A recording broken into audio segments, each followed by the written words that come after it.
Jadi hari ini kita akan membahas apa sih itu money politik yang terjadi di Indonesia. Sebelumnya perkenalkan, nama saya Adelia Fiani.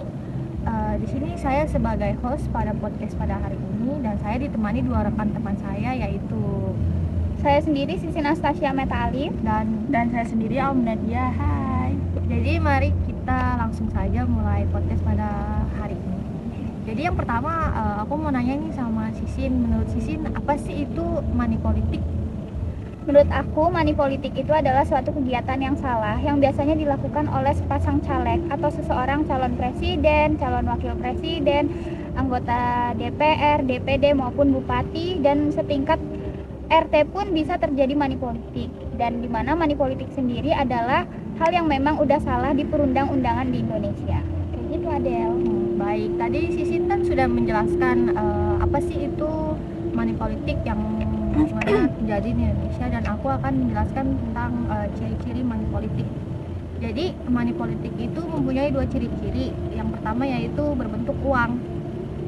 Uang memang diakui sebagai senjata politik yang paling ampuh untuk yang sangat strategis untuk menaklukkan kekuasaan, di mana seseorang leluasa mempengaruhi dan memaksakan kepentingan pribadi dan kelompoknya pada pihak lain melalui berbagai sarana termasuk uang. Yang kedua yaitu sarana kampanye. Caranya yaitu itu sebagai sarana kampanye, yaitu caranya dengan meminta dukungan kepada masyarakat melalui penyebaran seperti poster, terus brosur dan kaos. Dan setelah itu selesai terjadi kampanye politik, para pendukung diberi pengganti sebagai uang.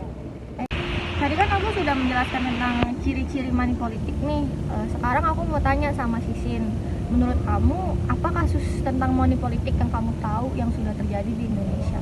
Nah, kasus yang aku tahu sendiri ya, itu tuh dimana caleg Golkar tertangkap tangan bagi-bagi uang, dan itu terjadi di Sulawesi Barat, yang dimana penangkapannya sendiri itu dilakukan oleh di rumah masyarakat dan diringkup sendiri oleh petugas TPS-nya. Dan kenapa bisa dibilang sebagai money politik? Karena seorang caleg Golkar ini dia menggunakan uang dan dibagikan di rumah orang tersebut dengan cara membagikan dengan amplop yang berisi uang senilai 200.000 dengan tujuan agar dia memilih caleg Golkar tersebut untuk menjadi anggota DPR. Dan ini terjadi pada Senin 15 bulan 4 pada pemilu 2019, Del. Nah, kan tadi Sisin sudah menjelaskan nih tentang studi kasus yang terjadi di Indonesia. Sekarang aku mau nanya ke Nadia, menurut Nadia sendiri apa sih faktor pendorong seorang caleg melakukan money politik? Nah, menurut aku tuh pengaruh politik yang paling menonjol adalah karena ketergantungan masyarakat dalam memilih calon legislatif berdasarkan uang yang diberikan bukan karena visi. Nah, pada intinya faktor pendorong money politik itu sendiri adalah pemilihan berdasarkan uang. Nah, tadi kan aku, Sisin, dan Nadia sudah menjelaskan apa sih itu money politik. Sekarang aku mau nanya nih ke Sisin dan Nadia, kalian pernah nggak sih ngerasain apa itu money politik dalam lingkungan kalian sendiri? Di sini aku bakal jawab ya. Kalau misalnya aku sendiri itu aku belum pernah, karena aku juga belum pernah ikut pemilu.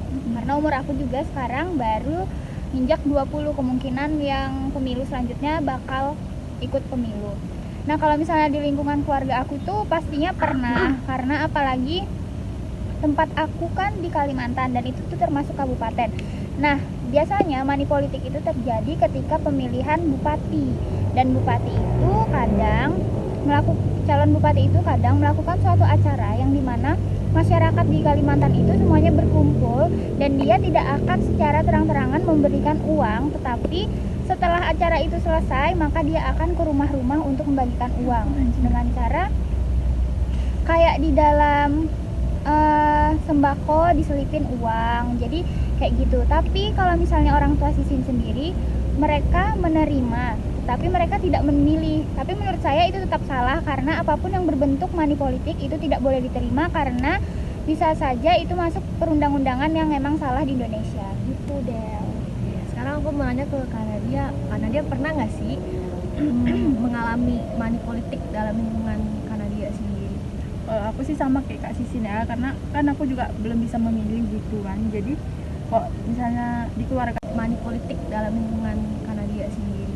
Aku sih sama kayak Kak Sisin ya, karena kan aku juga belum bisa memilih gitu kan. Jadi kok misalnya di keluarga aku ada gitu kan, di sana kok kan aku dari Aceh nih. Jadi di Aceh itu model pembagian money politik itu bukan cuman uang aja, jadi ada dalam bentuk kayak sembako atau jilbab lah atau apalah, pokoknya nggak mesti tentang uang gitu. Jadi ya gitu juga, orang tuh tidak karena dikasih itu langsung milih orang itu, nggak juga, pasti pasti ada juga yang ingin memilih calon lain tuh. Itu terjadi, ada juga yang terjadi di pemilihan bupati, bahkan ada juga yang di kepala desa itu sendiri terjadi money politik gitu.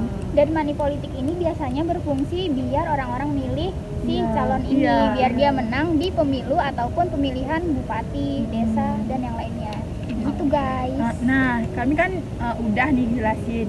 Kayak kok ada kayak mana? Ada apa enggak? Aku sih lebih hampir sama ya kayak kalian, cuma bedanya aku berupa uang, benar-benar berupa uang.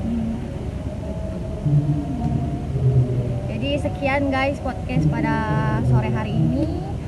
Semoga bermanfaat dan bisa membantu kalian menambah ilmu tentang apa sih itu money politik. Saya Adelia Fiani sebagai host pada podcast pada hari ini, dan dua rekan teman saya pamit undur diri. Bye bye.